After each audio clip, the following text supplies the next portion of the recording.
Olá, meus irmãos, a paz do Senhor Jesus, sejam bem-vindos ao canal.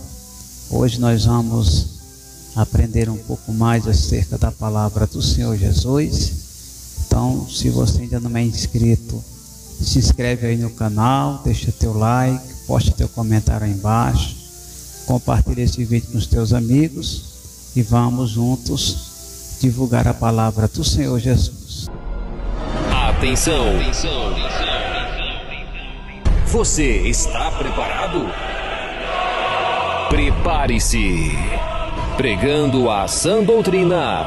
Apresentação: Apóstolo Lindomar. Comunidade Cristã Assembleia dos Justos. Glória a Deus. Evangelho de Marcos, capítulo 1, versículos 14 e 15. A palavra de Deus diz assim: E depois que João foi entregue à prisão, veio Jesus para a Galileia, pregando o evangelho do reino de Deus e dizendo: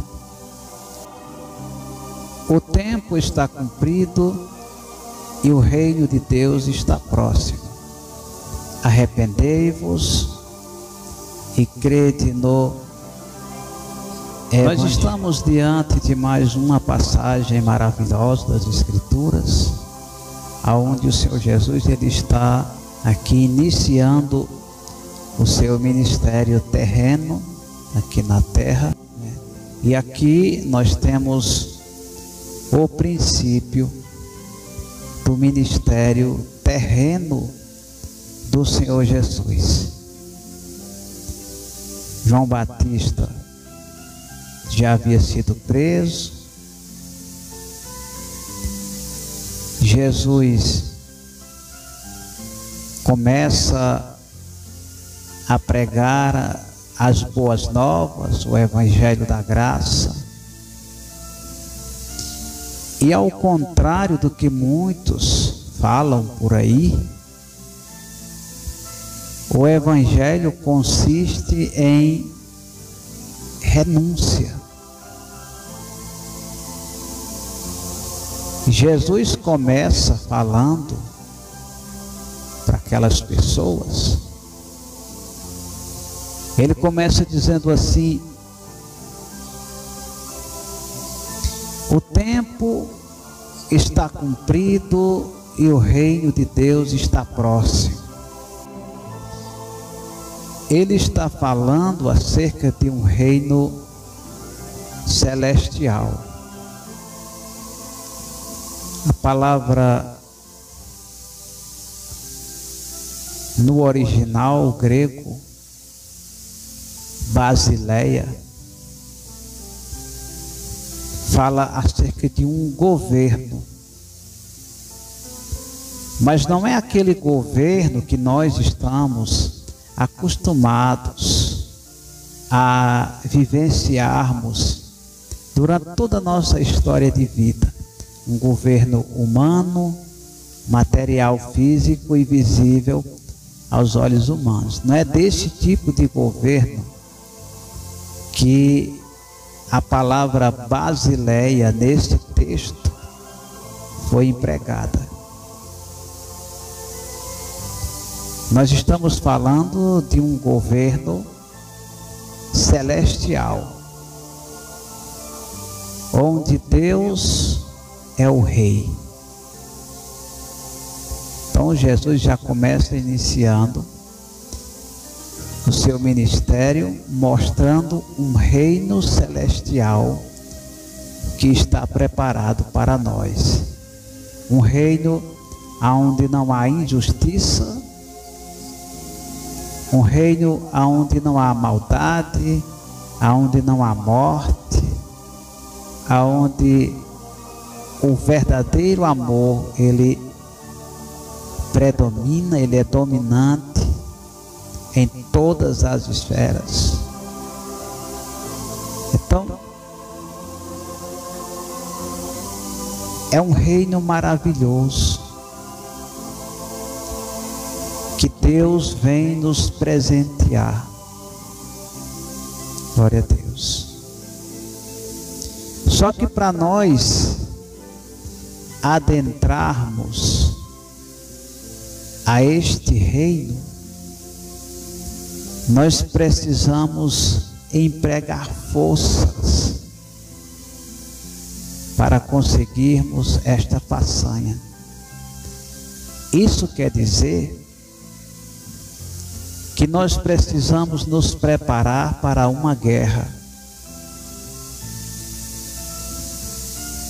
Isso quer dizer que na nossa caminhada nós iremos enfrentar obstáculos no nosso caminho.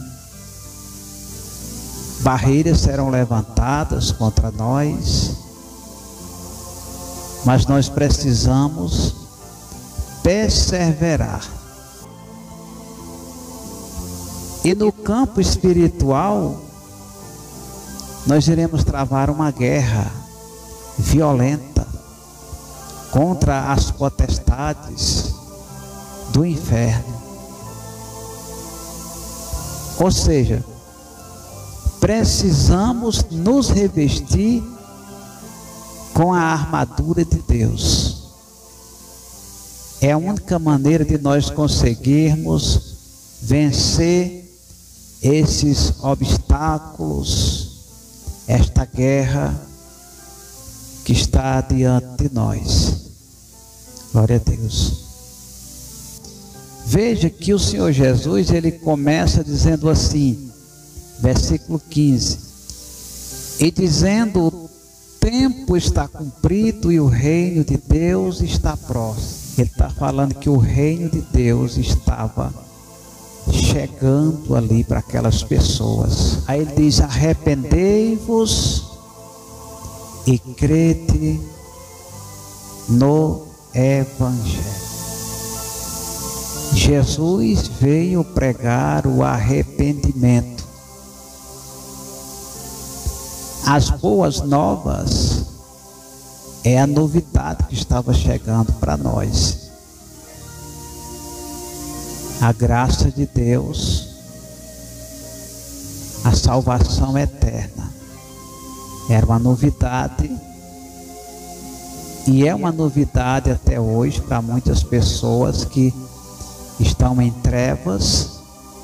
E quando nós chegamos com a palavra, mostrando a palavra, elas, muitas vezes, elas são impactadas. E a partir daí é que elas começam a se voltar para Deus.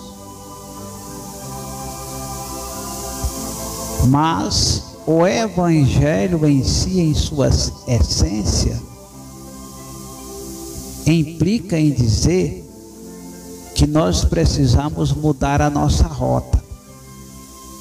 A gente precisa voltar-se para Deus. Precisamos nos arrepender de nossos pecados. E quando Jesus diz: arrependei-vos, arrependei-vos e crede no Evangelho, a palavra lá no original, no grego, metanoia, que quer dizer mudar a mente, mudar a sua forma de pensar. Isso implica em uma mudança radical na sua vida. Deixar o erro, largar o erro. Amartia, no grego, quer dizer mudar o alvo, mudar a rota. É você dar um giro de 360 graus, mudar completamente a rota e voltar para o caminho santo. Então é isso que Jesus ele está falando aqui. Arrependei-vos.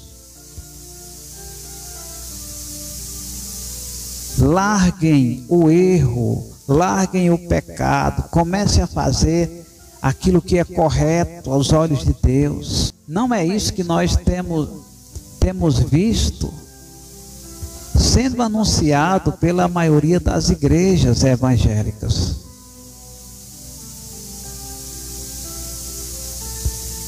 O diabo, ele consegue perverter o caminho e mudar o foco. Ele consegue tirar as pessoas do foco e fazer com que elas mudem para outro lugar, que é contrário àquilo que Deus quer para a nossa vida.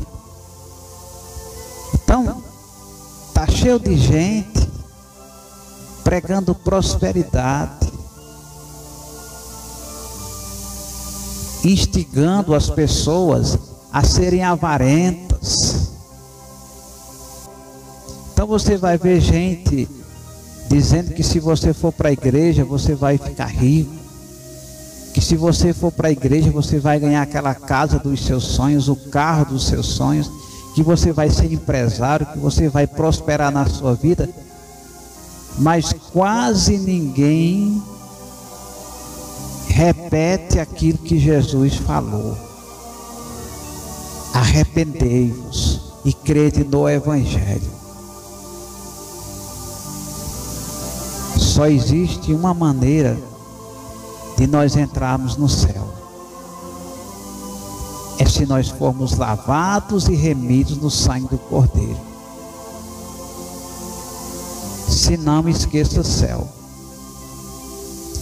Não existe atalho para se chegar ao céu. Só existe uma porta por onde nós entramos e um caminho por onde nós trilhamos, e este caminho é estreito. E as pessoas estão tentando encontrar brechas, atalhos para se chegar ao céu, e não tem. Não tem. Ou nós andamos pelo caminho que Jesus mandou que nós andássemos, ou estaremos fora deste reino celestial. Glória a Deus. A palavra de Deus, ela diz: no livro de Provérbios, capítulo 16, versículo 25, o Senhor Deus diz assim: há um caminho que parece direito ao homem, mas o seu fim são os caminhos de morte. Então, irmãos, nem todo caminho que a gente acha que é certo é correto aos olhos de Deus. Existem caminhos que parecem que são bons, mas são caminhos que nos levam a trevas e a condenação eterna. Então, às vezes, você entra pela porta larga, começa a caminhar pelo caminho espaçoso, que Deus diz que vai levá-lo à destruição. E aí você começa a achar que esse caminho é correto, que esse caminho é o caminho certo. E não é. Ele parece que é bom, mas o fim dele é a morte eterna. Eu não estou falando aqui de caminhos que qualquer pessoa, basta usar um pouco da razão, ela vai perceber que é errado. Por exemplo, uma pessoa que está nas drogas, na prostituição, na feitiçaria, não precisa ser muito inteligente para entender que esse caminho é um caminho de perdição. Mas Deus está falando aqui de caminhos que parecem bons. Ou seja, eles têm aparentemente uma semelhança com o caminho que Deus nos ensina. Só que é um caminho que vai levar a pessoa a perdição, a destruição eterna. Então, parece que são direitos ao homem, mas são caminhos de morte. E eu vou dizer mais uma coisa: o caminho correto é o caminho de Deus. Deus nos ensina a andarmos em retidão. Então, se nós escolhermos a orientação que a palavra de Deus nos dá, o caminho que a palavra de Deus nos ensina, certamente chegaremos lá. Quando Jesus voltar para arrebatar a igreja, nós não ficaremos aqui embaixo.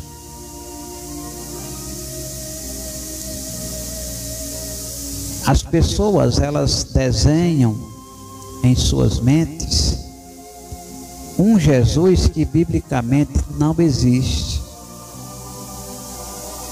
Então, muitas vezes a pessoa está no erro, ela não quer deixar o erro porque ela ama aquele erro, ela gosta dele. Então ela cria um Jesus na sua mente que vai concordar com as abominações que ela está praticando. Só que isso não é cristianismo. Isso não é evangelho. O evangelho é um evangelho de renúncia.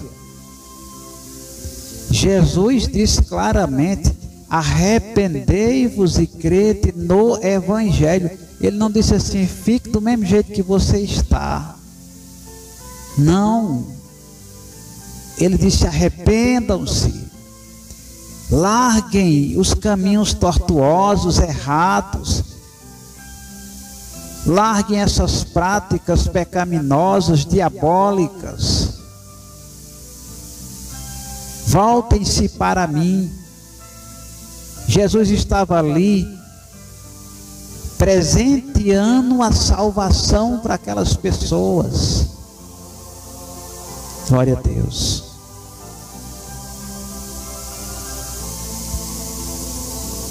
E isso foi ensinado pelos apóstolos e por toda a igreja ao longo da história. No Evangelho de Marcos, capítulo 8, versículos 34 e 35, Deus diz assim: e chamando a si a multidão, com os seus discípulos, disse-lhes: se alguém quiser vir após mim, negue-se a si mesmo e tome a sua cruz e siga-me. Glória a Deus, Jesus. Preste atenção, as pessoas pensam que Jesus, ele é um Deus fofinho, que concorda com todo tipo de erro. Inclusive já existem pregadores aí, ensinando que no último dia Deus vai salvar todo mundo, até o diabo vai ser salvo. Mas aonde é que está na Bíblia? De onde é que está vindo esse ensinamento? Glória a Deus. Jesus falou abertamente para aquelas pessoas e para os seus discípulos. Veja que aqui ele não está falando apenas para os discípulos. Ele chamou para si os seus discípulos e a multidão e começou a falar: se alguém quiser vir após mim, negue-se a si mesmo, tome a sua cruz e siga-me. Veja que tem um "se" aqui. Significa que você não é obrigado a servir o Senhor Jesus. Mas se você quiser servi-lo, as regras de Jesus são essas daqui: negar-se a si mesmo, renunciar o seu ego, largar o erro e servi-lo. Quando a gente analisa esta palavra, negar-se a si mesmo,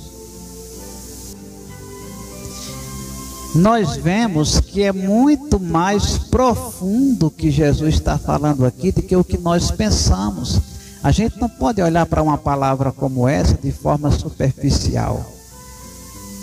O que Jesus está falando aqui é que nós devemos olhar lá no íntimo de nosso coração, no mais profundo da nossa alma, e renunciar tudo aquilo que vai contra a palavra de Deus e contra a vontade dele.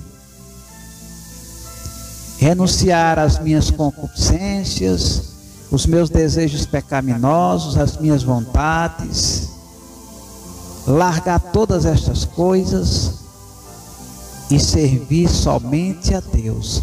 Ou seja, deixarmos de sermos escravos do pecado, do diabo, e passarmos a sermos servos do Deus Altíssimo, Jesus Cristo Nazareno.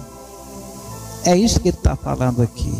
No versículo 35 ele diz assim: qualquer que quiser salvar a sua vida, perdê-la-á. Mas qualquer que perder a sua vida por amor de mim e do Evangelho, esse a salvará. Olha só que coisa interessante. Ele disse que qualquer que quiser salvar a sua vida terá que perdê-la. O que é que Jesus está falando? Que você tem que morrer para o mundo. Aquilo que você fazia na sua ignorância, antes de você conhecer a Deus, você deve largá-lo,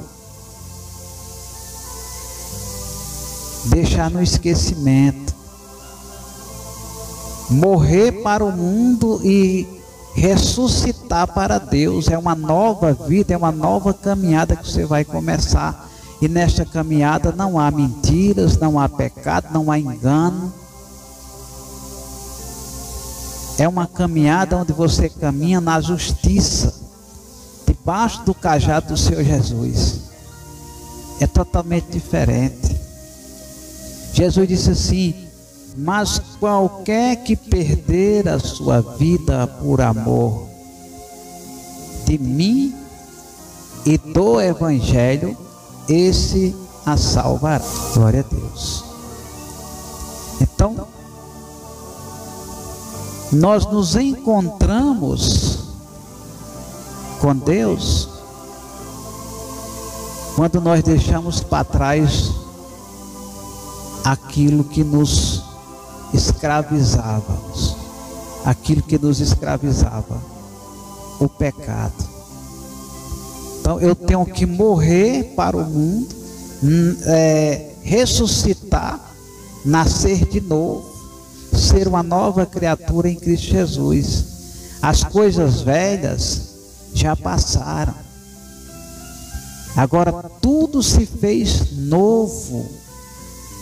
Deus está falando aqui de um novo nascimento, uma nova vida, sem pecado, sem engano, sem maldade. É isso que Deus está falando. E Deus diz que isso acontece por amor dele e do Evangelho. Aí a gente vê um tipo de cristianismo onde as pessoas dizem: eu amo Jesus, eu sou de Jesus, Jesus é tudo na minha vida, mas não gostam da palavra de Jesus.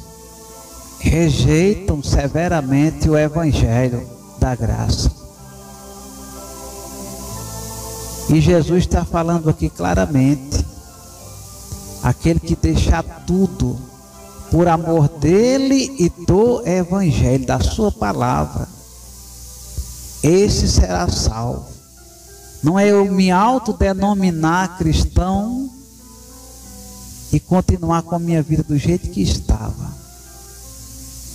A vida toda errada, toda embaraçada, escravo do pecado. Glória a Deus.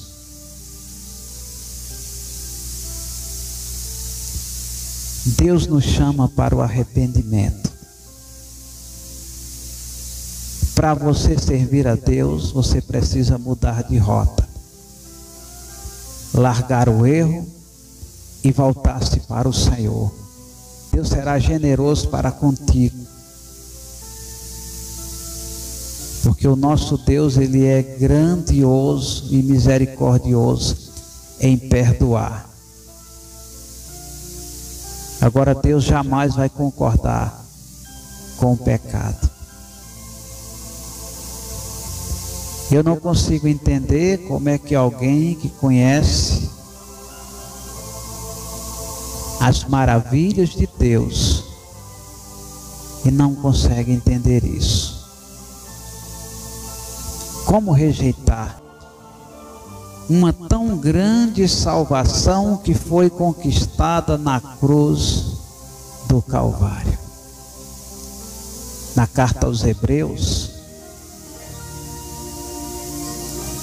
no capítulo 2, versículos 3 e 4, Deus diz assim: como escaparemos nós, se não atentarmos para uma tão grande salvação, a qual, começando a ser anunciada pelo Senhor, foi-nos depois confirmada pelos que a ouviram. Olha só o que Deus está falando. Ele está dizendo que a única maneira de nós escaparmos da ira de Deus é se nós entregarmos nossas vidas nas mãos do Senhor e deixar que Ele conduza a nossa vida e que nos salve da condenação eterna. Aí ele está falando como é que depois de conhecer o que Deus fez, Deus se fez carne, assumiu a natureza humana, morreu para nos salvar. Jesus, ele foi vítima de calúnias, defamação, mentiras. Colocaram falsas testemunhas para acusá-lo. Cuspiram nele, esbofetearam ele, açoitaram ele. Depois pegaram ele, colocaram ele em uma cruz, pregado com pregos, e mataram. E tudo isso Jesus fez por amor a nós. Se ele quisesse sair dali, bastava uma palavra e Deus enviaria um exército de anjos e não ficava nem um pó daquelas pessoas. Mas ele suportou tudo, como um cordeiro mudo levado ao matadouro, e morreu para nos salvar. Depois de nós conhecermos essa tão grande salvação, como rejeitá-la? Santo Deus. Então, Deus está falando, como escaparemos nós se não atentarmos para uma tão grande salvação? Irmãos, como é que alguém olha para, conhece a palavra e continua fazendo tudo errado? Não atenta para a tão grande salvação que foi conquistada na cruz do Calvário. Glória a Deus. E ele diz que Jesus começou anunciando essas novidades. E aqueles que a ouviram continuaram a ensinar essas mesmas palavras depois que Jesus ressuscitou e voltou ao seu trono de glória. E esses homens eram homens santos, cheios do Espírito Santo, e Deus operava sinais e prodígios gigantescos através daqueles homens. Olha o que o versículo 4 diz para a gente encerrar. testificando também Deus com eles, por sinais e milagres e várias maravilhas e dons do Espírito Santo, distribuído por sua vontade. Então, Deus derramou o Espírito Santo na vida daqueles homens e eles foram cheios da presença de Deus. E Deus fez milagres, prodígios, sinais através daqueles homens, porque eles creram, eles aplicaram em suas vidas aquilo que Jesus ensinou. E o Evangelho é isso, é você não somente aceitá-lo, mas crer de todo o seu coração e aplicar em sua vida os ensinamentos que estão contidos na palavra de Deus. É por isso que a gente precisa largar o mundo, as nossas vontades, os nossos desejos carnais, mundanos, pecaminosos, as concupiscências da carne, as concupiscências dos olhos. Largar tudo por amor ao Senhor Jesus e o seu Evangelho. Amém? Deus te abençoe. Deus abençoe a tua vida. Fique com a graça e a paz do Senhor Jesus. Glória a Deus.